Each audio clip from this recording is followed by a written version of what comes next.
Okay, this little guy needs lots and lots of help. First of all, he has outgrown his pot. That is clear to see. He is growing right out of the bottom of it. So that's why the plant looks so bad. It's very stressed out. It can't breathe and it can't grow. So what we're going to be doing is we're going to cut it back. The stalks we're going to be using as starter stalks. So we're going to get more than one good thing out of this plant, okay, aside from saving the plant itself. So the first thing we're going to do is get it out of this pot, and that's going to be a trick in itself, because we have got to cut him out. So the very first thing we're going to do is come down here and cut out all these roots so that we can get him out of the pot. There he is. Then the next thing we're going to do is, of course, get him out of the pot. He's going to come right out of the pot pretty easy because he has molded himself to the pot, as you can clearly see. Now the next thing we're going to do is we're going to cut off all of these stalks, okay? That's what we'll do. Just set him back in a pot, it'll be easier. So the best way to do it is cut it at least 2 nodes back. So this is 1 node, this is 2 nodes. So we're going to cut in between node 2 and node 3. We're going to cut at an angle.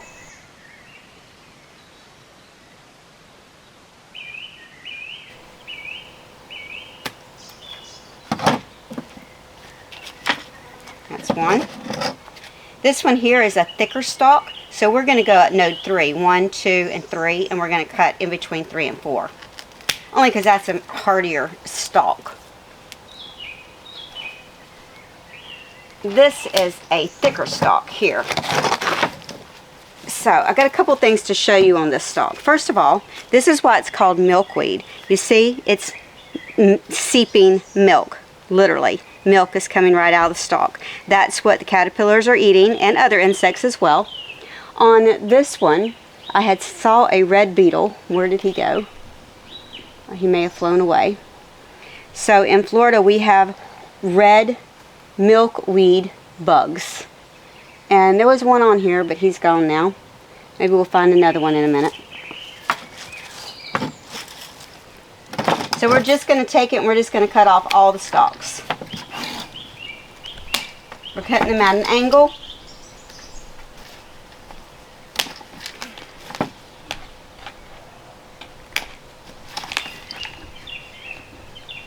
The fat ones somewhere between the 3rd and 4th node, and the smaller ones somewhere between the 2nd and the 3rd node. So this is what we have. Looks like we've killed the plant, but we really haven't. It is going to come back more thicker and more healthy. So taking it right out of the pot.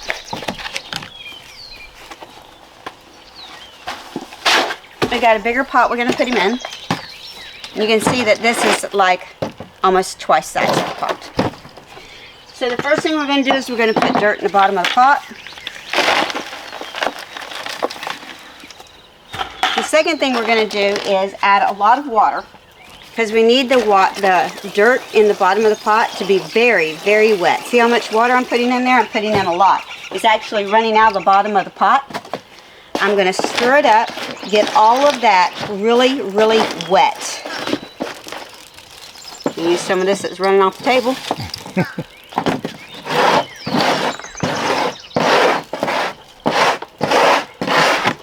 We want it to be really, really wet, like soupy mud.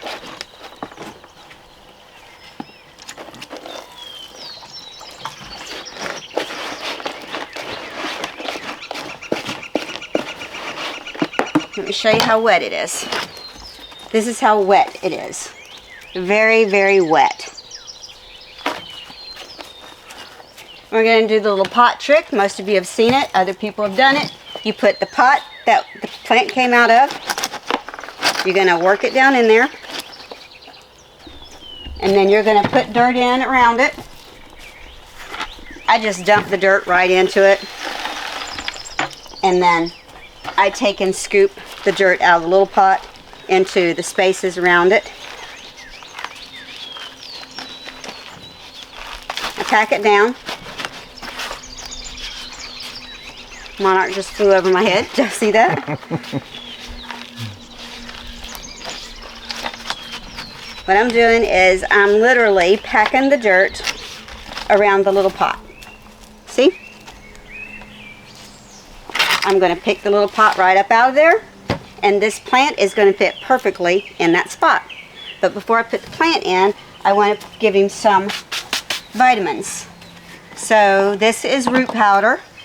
It helps build healthy roots. I use a plastic spoon. I like the powder. I'm just going to sprinkle about 1/8 of a teaspoon in there, maybe, just so that you can see it in there. Can't really put too much unless you put the whole jar, I guess. And we're going to set the plant right down in there, and then we're going to get some more dirt, and we're going to fill in the rest of the pot with the dirt. We're going to pack it down pretty good so that he's nice and firm in there. If he's not nice and firm, or if you push down like here, I'm pushing down, my fingers have gone down about 3 inches. There's not enough dirt on this side. We need to add some more dirt.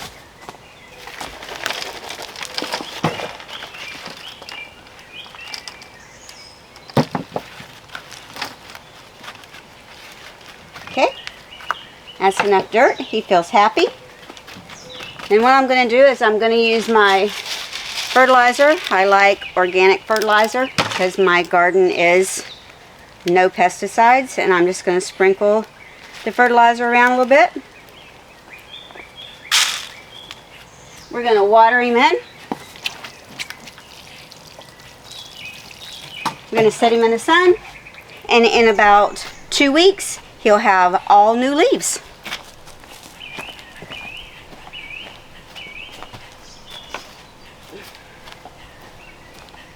And this is an example of one that I did a few weeks ago. I did the exact same thing to this plant that you just saw me do to that other plant. And see how nice and full it's coming? You can actually see all the places where I cut it back. See, you can see all the places that I cut all the stalks back. And some of these are brand new stalks. We have a dead stalk here, so we're going to go ahead and trim that one off while we're here. Anytime you see dead stalks, it's always good to trim them off. The plant doesn't need to try to repair something that is not healthy. Let's just get rid of it so it can concentrate on the healthy part of the plant. These are all the stalks that we cut off. The first thing we're going to do is we're going to inspect them for things we do not want in our garden. Here is a perfect example of something we do not want in our garden. That is a young milkweed bug. And there's another one. They will stress out the milkweed plant. They suck the milk out of the milkweed plant, and it will make the plant less healthy for the monarchs. So we don't want those guys. What we do with them, if you squish them, they have a horrible smell, and they warn other bugs. So what we do is I just kind of hold them in my finger. I take them to a bucket of soapy water, flick them in. He's not going to survive, and he did not put out the warning smell to warn all the other milkweed bugs. So what we're going to do is we're going to inspect it. If there's any caterpillars, we're going to save the caterpillars. If there's any eggs, we're going to save the eggs. We have another video that I showed you how to do that.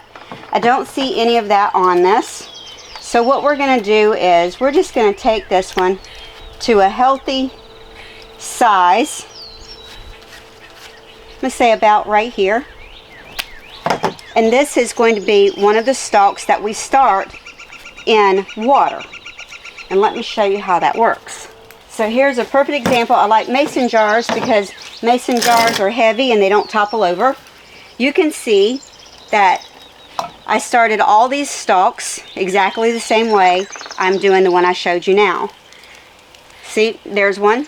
This one has not started rooting yet. It's just got one tiny little root. But you can see that many of them have really long roots. Some of these are ready to be put in pots and started as starter plants. So that's what we're going to do with all these healthy stalks. We're going to cut them and we're just going to drop them in water, leave them in the water for 3 or 4 weeks until they have good strong roots, and then we can plant them in dirt. And we have that in another video as well.